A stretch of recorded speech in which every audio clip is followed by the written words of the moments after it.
Oración del corazón. Miércoles de la 25ª semana del tiempo ordinario.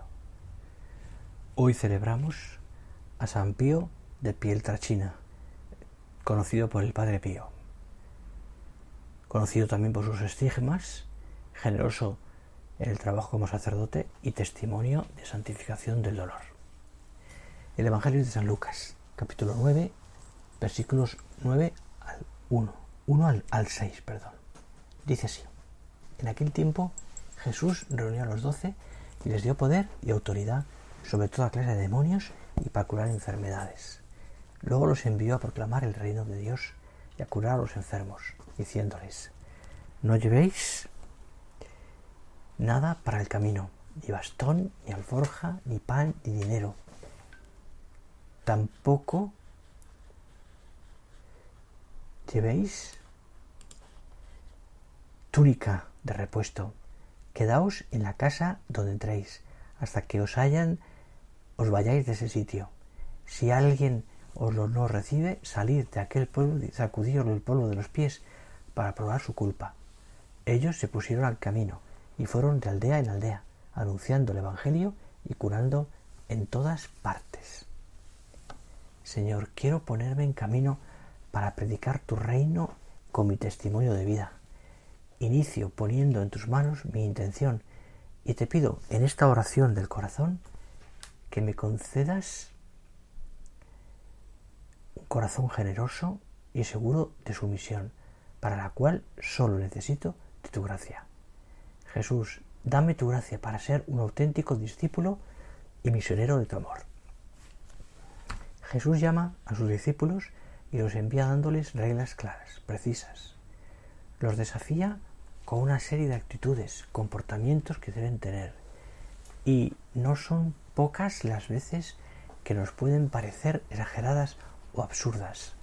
Actitudes que serían más fáciles de leerlas simbólicamente o espiritualmente. Para Jesús es bien claro. No les dice, haced como, qué, o haced lo que podáis. Recordemos juntos esas recomendaciones. No llevéis para el camino más que un bastón, ni pan, ni alforja, ni dinero.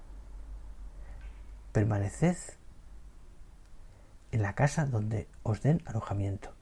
Parecería algo imposible. Podríamos concentrarnos en las palabras pan, dinero, alforja, bastón, sandalias, túnica. Y es lícito. Pero me parece que hay una palabra clave que podría pasar desapercibida frente a la contundencia de las que acabo de enumerar. Una palabra central en la espiritualidad cristiana, en la experiencia del discipulado: hospitalidad.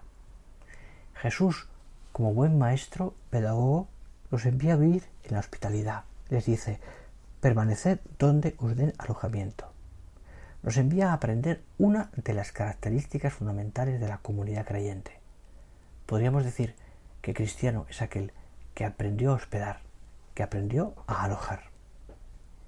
Jesús no los envía como poderosos, como dueños, jefes o cargados de leyes, normas. Por el contrario, les muestra que el camino del cristiano es simplemente transformar el corazón, el suyo, y ayudar a transformar el de los demás. Aprender a vivir de otra manera, con otra ley, bajo otra norma.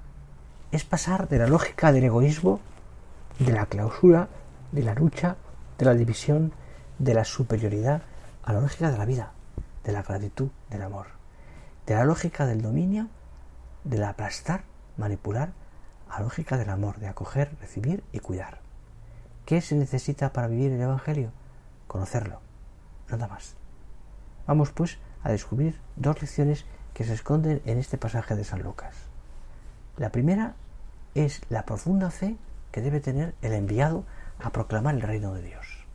Debe poner toda su confianza en Dios y no en sus propios recursos, sabiduría, medios técnicos, etc.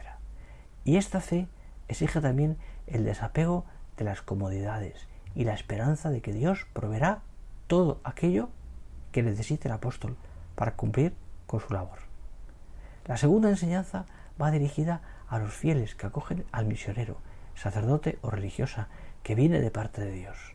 Porque si ellos han entregado su vida, su tiempo y su esfuerzo para darnos a conocer lo más importante, ¿cómo vamos a despedirles sin darles ni siquiera de comer? Jesús nos invita a atender las necesidades materiales de la Iglesia. Por ejemplo, te hago unas preguntas. ¿Sabes cuántos seminaristas se están formando actualmente en tu diócesis? ¿Y cómo hacen para pagar sus estudios, la alimentación, el vestido, etcétera? Sería muy triste que un joven que dejase casa, familia y amigos para abrazar la vocación sacerdotal y luego no tuviese medios y no pudiera hacerlo porque no tiene medios para completar su formación. Es buen momento para reflexionar en todo lo que nos da la Iglesia y ver qué aportamos nosotros a cambio. Señor, el mundo necesita apóstoles santos. La persona moderna, entre comillas, se caracteriza por su insensibilidad e indiferencia ante las necesidades de los demás. Por eso, confío en que esta oración me ayude a pasar mi vida haciendo el bien, pensando bien, hablando bien y dando no solo lo que tengo, sino sobre todo lo que soy, con sencillez y generosidad. Dios Todopoderoso os bendiga, con toda clase de bienes celestiales, para que seáis santos e irreprochables en su presencia. Derrame sobre vosotros la riqueza de su gracia, os instruye con la palabra de la verdad y con el Evangelio de la salvación, y os enriquezca con la caridad fraterna. Por Jesucristo nuestro Señor. Amén.